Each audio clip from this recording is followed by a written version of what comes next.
Metro பணிகள் நடைபெற்று வரும் நிலையில் வீட்டின் தரைப்பகுதி திடீரென உள்ளே சென்றதால் தியாகராய நகர் பகுதியில் பரபரப்பு ஏற்பட்டது. சென்னையில் உள்ள தியாகராய நகரில் மெட்ரோ ரயில் பாதை பணிகள் நடைபெற்று வருகிறது.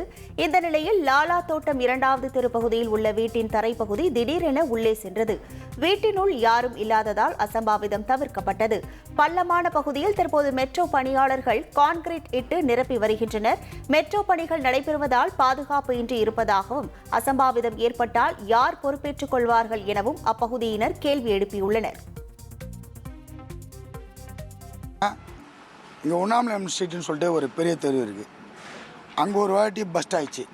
அப்போ நாங்கள் கேட்டோம், நாங்களாம் ரோட்டில் தான் உட்காந்துருப்போம். அப்போ கேட்கும்போது இங்கே வந்து ஓப்பனாக இருக்குது, ஏன்னா இங்கே கிருஷ்ணா வாட்டர் போயின்னு இருக்குது அப்படி இப்படி சொன்னாங்க. சரி ஓகே, இல்லை சார் ஃப்ளாட்டை தாண்டி வீட்டுள்ள போது குழந்தை குட்டிலாம் இருக்குது, என்ன ஆகும்னு கேட்கும்போது அதெல்லாம் எதுவும் ஆகாது, ஏன்னா காங்கிரீட்லாம் நீங்கள் போட்டு தான் வீடு கட்டிருப்பீங்க. மீன் வித்த காசு நாராது, ஆனால் லாபம் தரும். இங்க ஒருத்தர் மீன் வளர்த்தே மாசம் 2 லட்சம் ரூபாய் சம்பாதிக்கிறார்.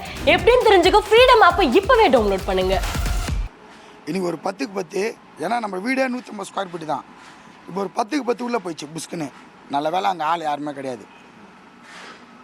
இப்போ எனக்கு 2 குழந்தைங்க இருக்காங்க, இவருக்கு 2 குழந்தைங்க இருக்காங்க. பக்கத்து வீட்டில் எல்லாம் குழந்தை குட்டியோடு தான் அங்கெல்லாம் இருக்கும். எல்லாருமே 150 ஸ்கொயர் ஃபீட் வீட்டில் தான் வாழ்ந்துன்னு இருக்கோம். இது இன்னும் உள்ளே போயிடுச்சுன்னா என்ன பண்ணுறது? அரசாங்கமோ இல்லை எல்என்டியோ மெட்ரோவோ எல்லாம் ஏதோ ஒரு கொடுப்பாங்க. யாருக்கு கொடுப்பாங்க? நாங்கள் செத்ததுக்கப்புறம் யாருக்கு அதை எத்துமே கொடுப்பாங்க? யாருனே தெரியாத ஒரு சொந்தக்காரனுக்கு எத்துமே கொடுப்பாங்களா, இல்லை கொடுத்துட்டேன்னு சொல்லுவாங்களா? யாருக்கு கொடுப்பாங்க அந்த பணத்தை எத்துமிட்டு?